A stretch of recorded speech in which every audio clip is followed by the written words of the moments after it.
Don't you hate that? You go onto Twitch to try and find a new streamer that you've never seen before, you want to say hi in their chat only to be greeted with this.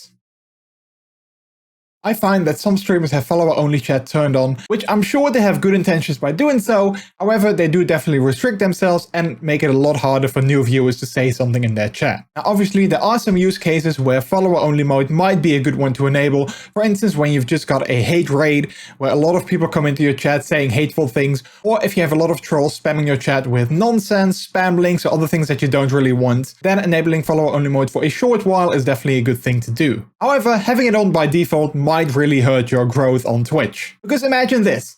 Someone comes into your stream, they haven't seen you before, they're checking out the vibe, see if they really like it, and then they want to say hi to you and engage with you. However, they first need to follow the channel before they can say something. Now, looking at myself, whenever I go to a new streamer, I always just like to check out the vibe first, talk with the streamer a little bit, see if I really like their vibe, see if they really match, interact with me while I say something, and then I decide to actually drop that follow. If I see a streamer that has follower-only mode turned on by default, there's a very big chance that I might leave that stream and not come back, because I don't feel welcome there. I don't feel like I can say something or I can interact with that streamer. Now, another one where follower-only mode might actually hurt your growth as well is when getting a raid. Whenever I end my stream and I find someone new to raid, I always like to go into the category of the game that I'm playing and search for certain tags that I'm using myself as well. Sometimes I find a nice streamer, I check out their vibe and I'm like, yeah, this seems like a good fit for my community.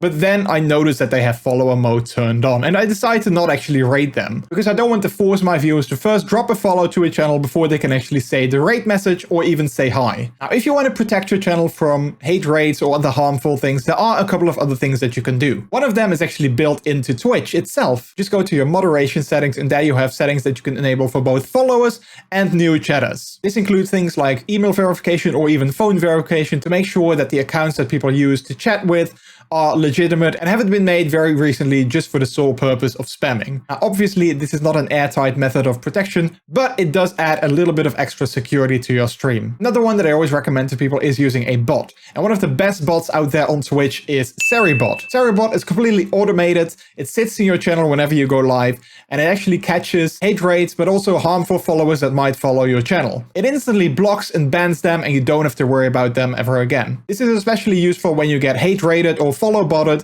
because Sery Bot usually catches all of these instantly and deletes all the follows before you even notice it. This takes away a lot of the hard work that you have to do otherwise yourself by deleting all the followers manually or by using a tool, for instance, like Command the Root, which is also prone to some user error, which might lead to you accidentally deleting all of your followers, which obviously you don't want. Hopefully this video showed you a couple of ways that you can protect your stream that doesn't hurt your growth, because follower only mode just really isn't the way to go in my opinion. I'm very curious to hear what you guys might think. Perhaps you use follower only mode by default as well, and you might have some ulterior motives as to why you actually use it. I'd love to hear about them, because maybe I can change my opinion on follower only mode as well. So leave them in the comments down below and I'd love to engage with you guys. And that's it for today. I just wanted to make this very short video to actually talk about follower only mode, because some people might not realize that it might hurt their growth and others might not know that there are other alternatives out there. Thank you so much for watching, and hopefully I will see you in the next video.